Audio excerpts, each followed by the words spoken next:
Okay, everyone, so I wanted to share with you guys. You guys have been asking me, what do I use as far as my brand? So I use Canva. In Canva, you can do so many things, such as creating your brand. So basically, you're going to upload your logos. This is currently my brand colors, quite a few colors, right? I've also selected some other ones based on Canva's suggestions. And look here, you can actually select quite a few different brand colors for your business. Now, if you, this is for the upgraded version. So if you don't have the upgraded version for Canva, the other thing that I want to suggest is this other amazing tool. It's free, and here's the website.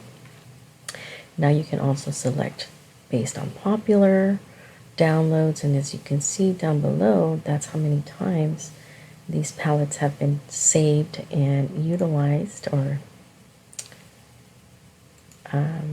you can also do the latest palettes. As you can see, there's not that many, or what's trending.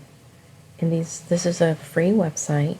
So again, if you don't have the upgraded version for Canva to create your brand kit, then you can definitely use the colors.co palettes trending for free. So these are two options. Not granted that there's so many others online now. So if you're wondering why I'm recording like this, it's because I'm still down, but I figured I'd share some few tips with you guys. Let's continue to boss up and rise.